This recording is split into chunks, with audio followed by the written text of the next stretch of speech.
और चलिए बात करते हैं कानपुर के बीकरू गांव में हुए शूटआउट की जांच एसआईटी करेगी। अपर मुख्य सचिव संजय की अध्यक्षता में एसआईटी का गठन किया गया है। अपर पुलिस महानिदेशक हरिराम शर्मा और पुलिस उप महानिरीक्षक जे रविंद्र गौड़ को सदस्य बनाया गया है। शासन ने 31 जुलाई तक जांच रिपोर्ट तलब की है। बीकरू गांव में 2 जुलाई को दबिश देने गई पुलिस टीम पर हमला हुआ था। हमले में गैंगस्टर विकास दुबे और उसके गुर्गों ने सीओ बिल्हौर समेत 8 पुलिस वालों की जान ले ली थी। और 10 जुलाई की सुबह कानपुर शहर से 17 किलोमीटर दूर भौती में विकास दुबे का एसटीएफ ने यहां पर एनकाउंटर किया था। तो 20 दिन में सौंपनी होगी रिपोर्ट, क्योंकि एसआईटी अब पूरे मामले की जांच पड़ताल कर रही है और जांच पड़ताल के तहत यहां पर इस पूरे मामले की रिपोर्ट जो है 20 तारीख को सौंपी जाएगी।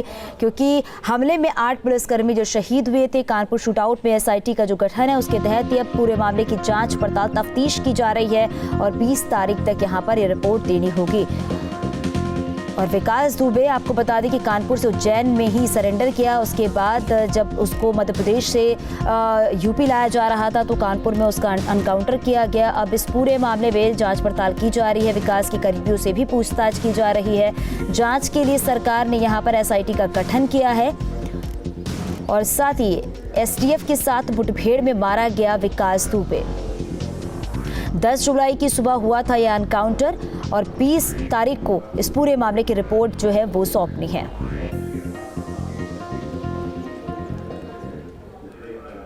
विकास दुबे का तो एनकाउंटर हो गया, लेकिन क्या आपको पता है कि कुख्यात अपराधी काली कमाई का भी कुबेर था। अब विकास दुबे की करोड़ों की प्रॉपर्टी की कुंडली बारी बारी से खोली जा रही है।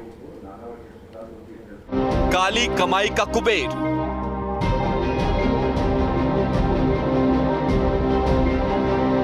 खुलेगी करोड़ों की प्रॉपर्टी की कुंडली।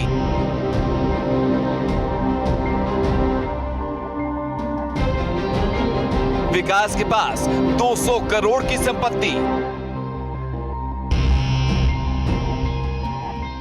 कानपुर से थाईलैंड तक इन्वेस्टमेंट।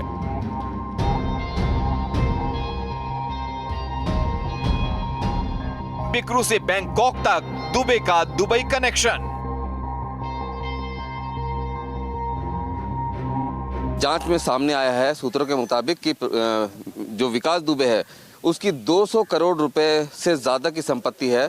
उसने लंदन में, दुबई में और थाईलैंड में कई संपत्तियों में निवेश कर रखा है। उसके तमाम जो सूत्र हैं उसकी जांच की जा रही है और प्रवर्तन निदेशालय ने अब इस बात की जांच शुरू कर दी है कि उसकी जो संपत्तियां हैं वो कहां पर हैं। काले धन से उसने किस किस देशों में अपना पैसा भेजा है और कहां पर उसने इन्वेस्ट कर रखा है। दुबई और थाईलैंड में पेंट हाउस,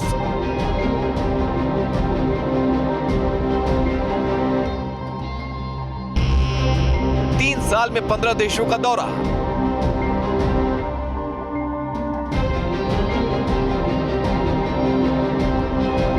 लखनऊ में 20 करोड़ की प्रॉपर्टी।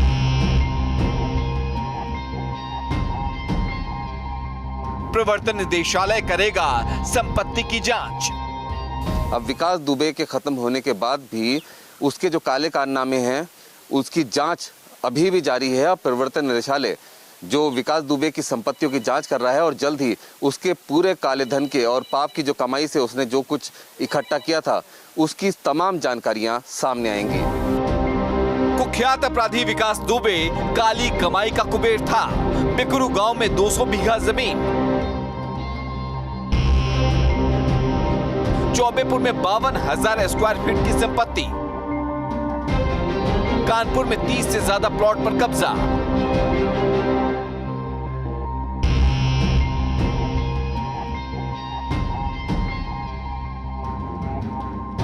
अपराधी की सालाना कमाई थी 50 करोड़। पत्नी और रिश्तेदारों के नाम है ढेरों संपत्ति। विकास दुबे के आर्थिक साम्राज्य को भी खंगाला जा रहा है कि उसका आर्थिक साम्राज्य कितना बड़ा था और उसके पैसे कहां-कहां लगे थे और उसके पास किन-किन लोगों ने इन्वेस्टमेंट किया था। विकास दुबे के रियल एस्टेट से जुड़े कई बिजनेस थे। विकास दुबे के घर में महंगी गाड़ियां थी।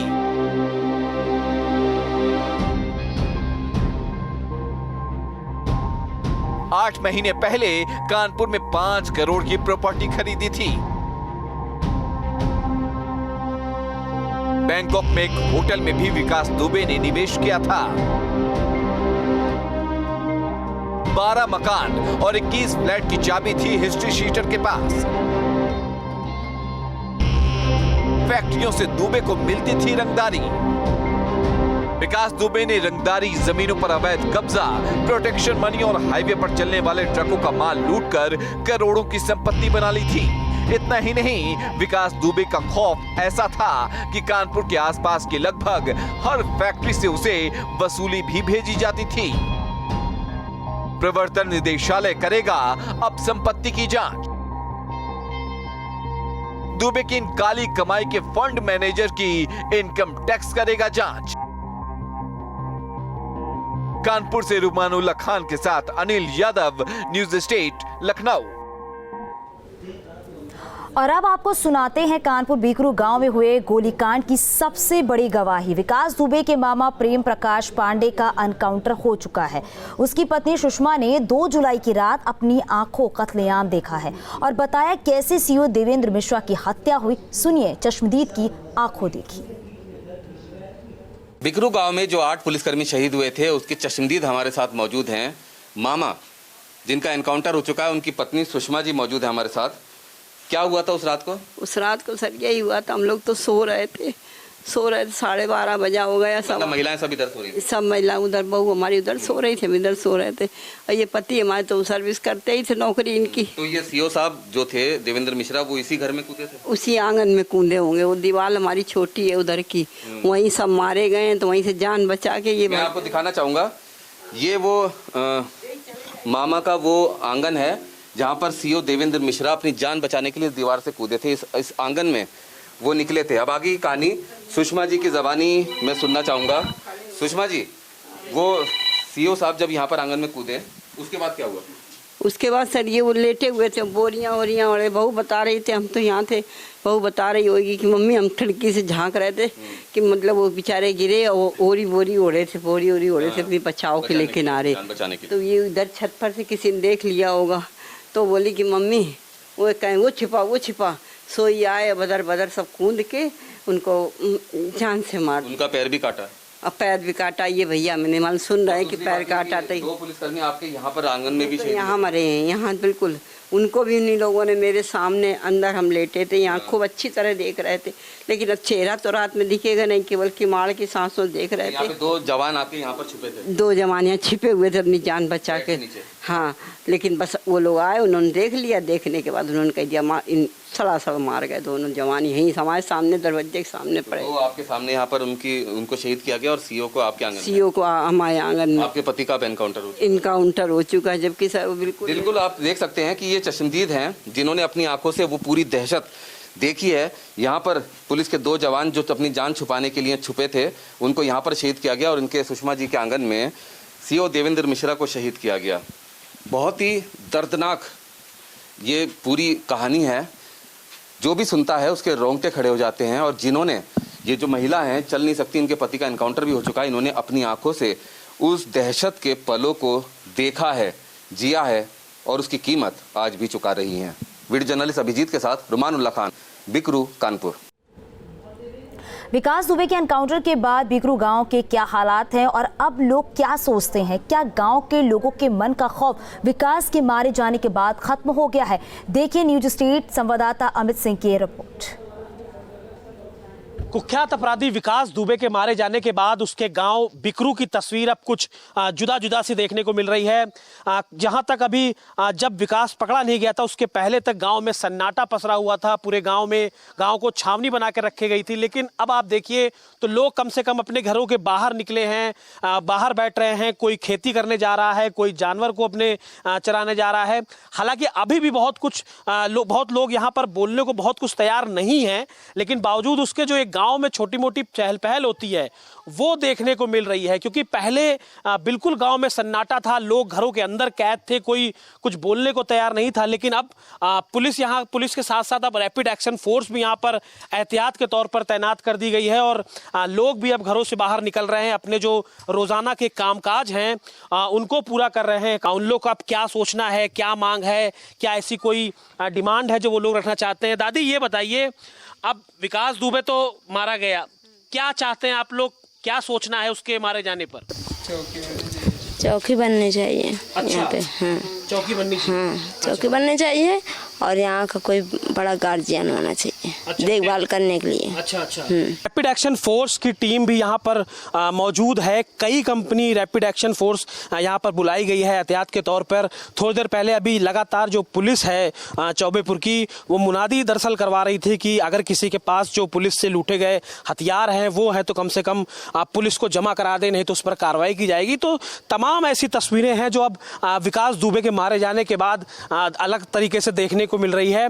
सामने आप देखिए तो जवान हैं, आराम कर रहे हैं रैपिड एक्शन फोर्स के, और सुबह जो पुलिस थी गांव के अंदर लगातार छावनी बनी हुई थी, पुलिस को गांव से बाहर कर दिया गया है। और गांव वालों से ये अधिकारियों ने कहा है कि उन्हें अब किसी भी प्रकार की कोई डरने की ज़रूरत नहीं है, और साथ ही साथ रैपिड एक्शन फोर्स भी यहाँ पर बुला ली गई है। तो किसी भी तरह के कोई भी अनहोनी होने के लिए यहाँ पर पूरी तरीके से पुलिस मुस्तैद है। रैपिड एक्शन फोर्स की यहाँ पर कई कंपनियां मौजूद हैं और गांव वाले रोजाना की तरह अब अपने कामकाज को वापस लौट आए हैं। वीडियो जर्नलिस्ट पुनीत पांडे के साथ अमित सिंह, न्यूज़ स्टेट कानपुर। विकास दुबे की मौत के बाद भी उसके गुर्गों की गिरफ्तारी का सिलसिला लगातार जारी है और इसी कड़ी में महाराष्ट्र एटीएस ने गुड्डन त्रिवेदी को ठाणे क्षेत्र में गिरफ्तार किया है। गुड्डन त्रिवेदी विकास दुबे का सबसे करीबी है जिससे एटीएस पूछताछ कर रही है। तो वहीं गुड्डन त्रिवेदी का एक फोटो सोशल मीडिया पर भी वायरल हो रहा है जिसमें वो अखिलेश यादव के साथ बैठे हुए हैं।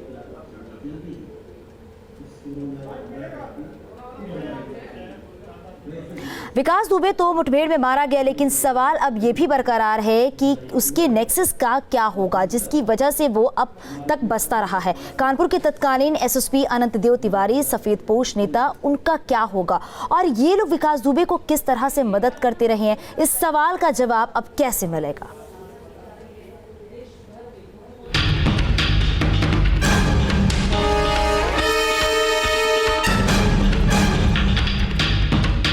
दुर्दांत अपराधी विकास दुबे को पुलिस एनकाउंटर में मार गिराया गया है, लेकिन इसके बाद भी कई और ढेर सारे सवाल अभी बाकी हैं। सवाल यह है कि विकास दुबे को संरक्षण देने वाले कौन लोग थे, वो कौन से नेता और कौन से अधिकारी थे जो विकास की मदद से अपने काम निकलवा रहे थे और अपराध की दुनिया में विकास की लगातार मदद भी करते रहे। विपक्ष का मानना है कि आज भी इन सवालों के जवाब मिल सकते हैं अगर सरकार साफ दिल से जांच कराए तो। देखिए, अपराधी मारा गया है और अपराध के संरक्षणदाता कहीं ना कहीं अपने राज छुपने से बहुत खुश हैं और कानून सम्मत कठोर जांच करके इनके सारे के सारे सफेद पोश लोग हों चाहे अफसर लोग हों, अफसरशाही हो, इन सब के नेक्सस का भंडाफोड़ होना चाहिए। वहीं समाजवादी पार्टी का यह कहना है कि सरकार को विकास दुबे की पिछली 6 महीने की कॉल डिटेल्स को सार्वजनिक करना चाहिए ताकि ये साफ हो सके कि विकास दुबे किन किन नेताओं, अधिकारियों और पुलिस कर्मियों के संपर्क में रहकर अपराध की दुनिया में बेताज बादशाह बना हुआ था। बरगद का पेड़ पकड़ना बहुत ज़रूरी है। आपने टहनी तो पकड़ी है, बरगद का पेड़ अभी भी जिंदा है, तो इसकी समाजवादी बार बार इस बात पे मांग कर रही है कि कम से कम उसकी जड़ तक पहुंचो, दोबारा कोई इस तरह के अपराधी पैदा ना हो पाए। जो अपराधी को जन्म देने वाले अधिकारी हैं और जो नेता हैं वो पता चलना चाहिए।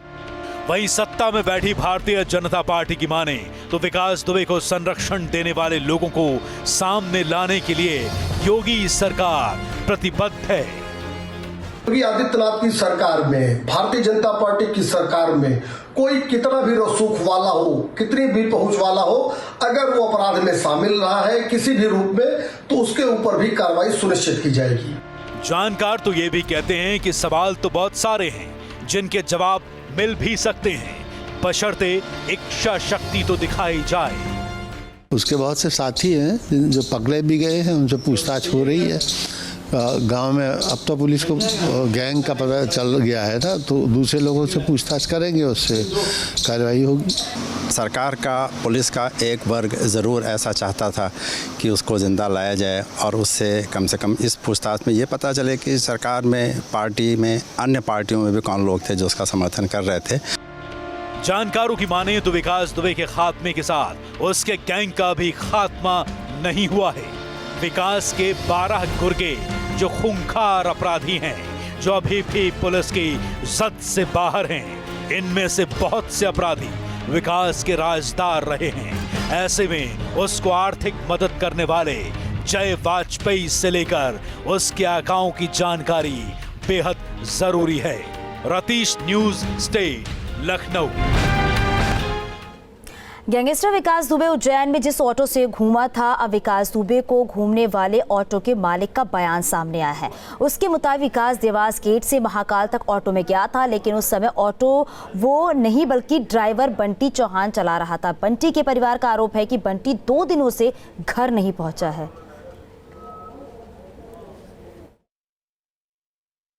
कल मैं इंदौर था, परसों मेरा ड्राइवर था।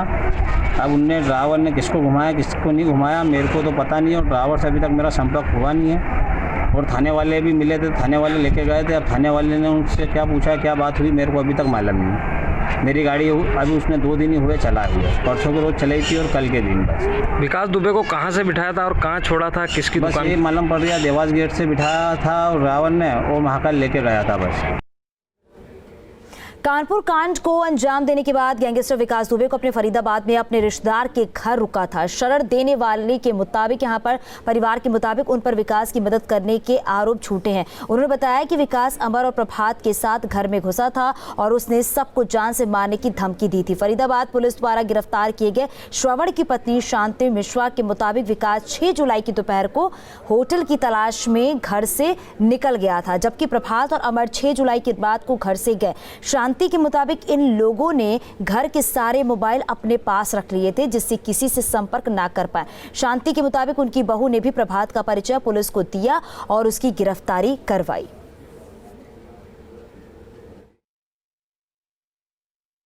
ये कोई हेल्प करने वाले ऐसे आदमी बच्चे हों तो जो चोर को सजा दे वो हमें दे। बहुत अच्छा हुआ, देखो बुरे कर्म का बुरा नतीजा मिलेगा। हम तो बहुत खुश हैं। हमने प्रसाद भी चढ़ाया, साईं बाबा में चद्दर भी चढ़ाएंगे जाके ना, जो इन्हें हमारी गरीबत में इसने हमारे ये कर दी। ये हमारे घर नहीं आना तो इसको सब जगह पड़ के कहीं भी मरता जाके ना, ये धमकी दे दे कि हमारे घर में आया। ये हमारी दशा तक, ये हमारी बहू के होने वाला बताओ। सारे फ़ोन हमारे थाने में रखे हैं।